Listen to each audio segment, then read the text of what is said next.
Selamat datang di video kali ini, tugas digital pada mata kuliah negara pasar dan buruh dengan materi intervensi negara terhadap pasar. Kali ini, saya akan menjelaskan beberapa topik pembahasan utama pada materi kali ini, yaitu penentuan sistem pasar, kedua, kontrol dan kuasa atas pasar, dan ketiga, regulasi, distribusi, dan aturan jual beli di pasar.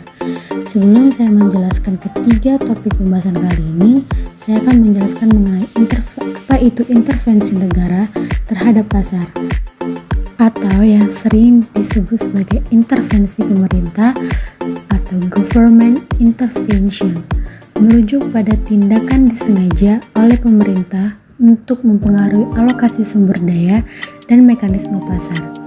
Secara garis besar, signifikasi intervensi tergantung pada sistem ekonomi yang dianut oleh sebuah negara.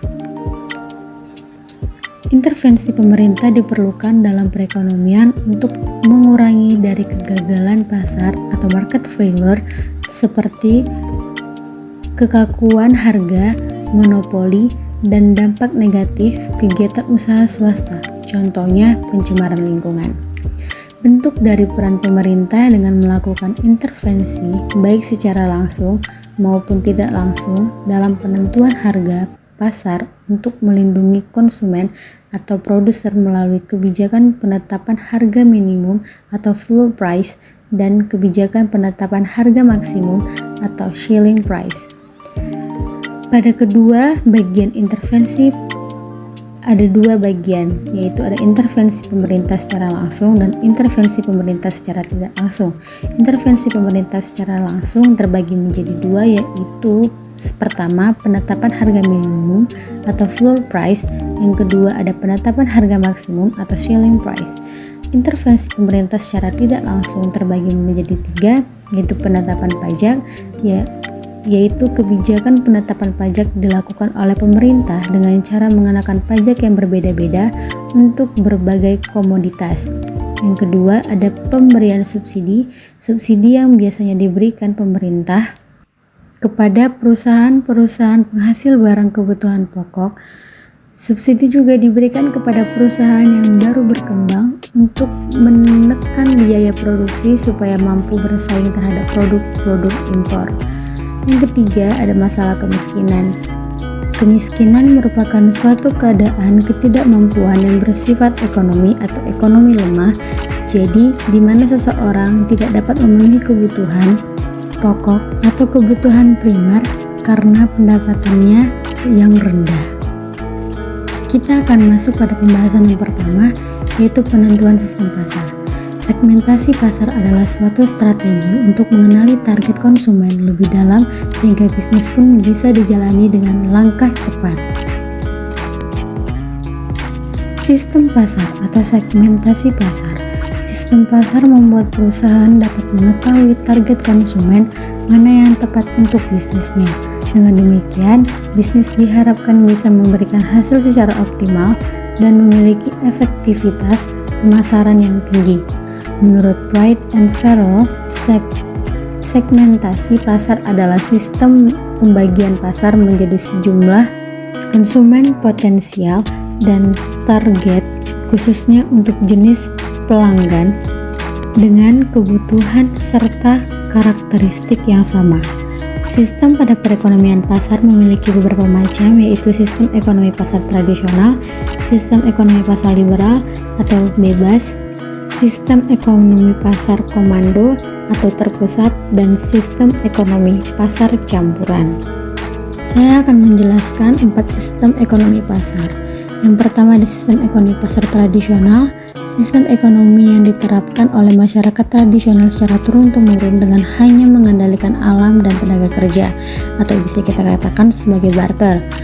Sistem pasar liberal atau bebas ini adalah sistem kedua ekonomi pasar, yaitu sistem ekonomi di mana seluruh kegiatan ekonomi mulai produksi, distribusi, dan konsumsi diserahkan sepenuhnya kepada mekanisme pasar.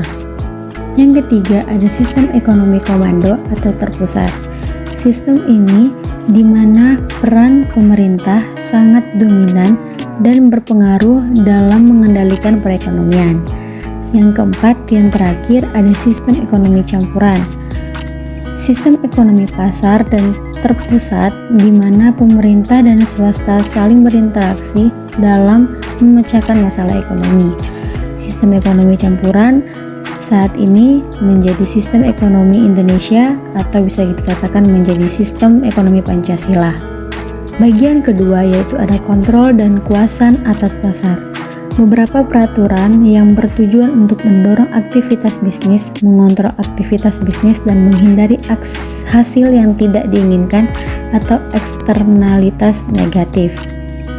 Masuk pada kategori peraturan pemerintah, yang pertama ada ketenaga kerjaan, yaitu peraturan yang dikeluarkan oleh pemerintah, regulasi dan hukum mengenai upah dan adil dan kesehatan dan keselamatan tenaga kerja.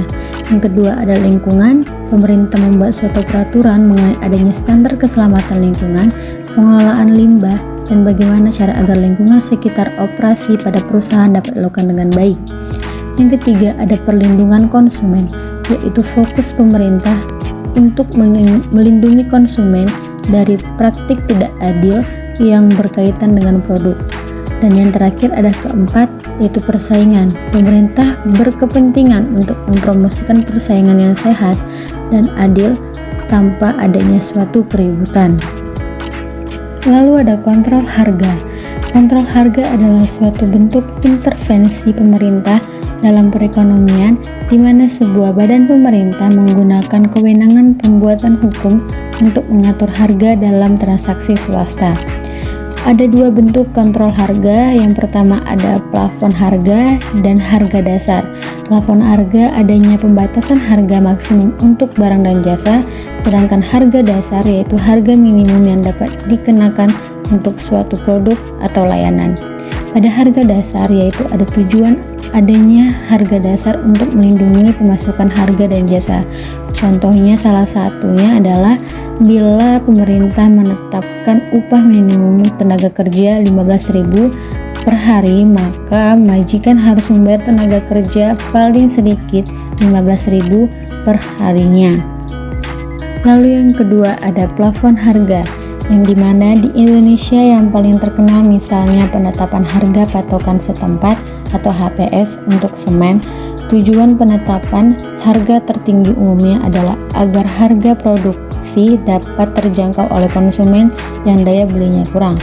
Ada 4 di sini. Yang pertama ada munculnya kelangkaan, yang kedua ada kurang efisien dan surplus ekonomi menurun, yang ketiga ada penjatahan atau rationing, dan yang keempat ada munculnya pasar gelap. Lalu kita masuk pada bagian ketiga, ada regulasi, distribusi, dan aturan jual beli di pasar. Yang pertama ada regulasi. Regulasi adalah konsep abstrak pengelolaan sistem yang kompleks sesuai dengan seperangkat aturan dan tren. Dalam teori sistem, jenis aturan ini ada di berbagai bidang biologi dan masyarakat, tetapi istilah ini memiliki makna yang sedikit berbeda sesuai dengan konteksnya sendiri. Yang kedua ada distribusi. Distribusi adalah salah satu aspek dari pemasaran. Distribusi juga dapat diartikan sebagai kegiatan pemasaran yang berusaha memperlancar dan mempermudah penyampaian barang dan jasa dari produsen kepada konsumen. Distribusi dilakukan sehingga penggunaannya sesuai dengan yang diperlukan. Lalu ada aturan jual beli di pasar. Jual beli adalah kegiatan perdagangan yang bertujuan untuk mencari keuntungan. Aktivitas perniagaan sendiri sudah sejak lama menjadi bagian yang tidak terpisahkan dari hidup manusia. Hukum jual. Pada penjualan secara online sama halnya dengan hukum jual beli secara offline. Lalu di sini ada pembagian jual beli. Pembagian jual beli ada 3 pembagian. Pada pembagian jual beli dari sisi yang berbeda. Yang pertama dilihat dari objek dagangnya, yang kedua dilihat dari penetapan harganya, dan yang ketiga dilihat dari cara pembayarannya. Terima kasih sudah menyaksikan dan mendengar penjelasan saya dan menonton video saya. Terima kasih, sampai jumpa kembali.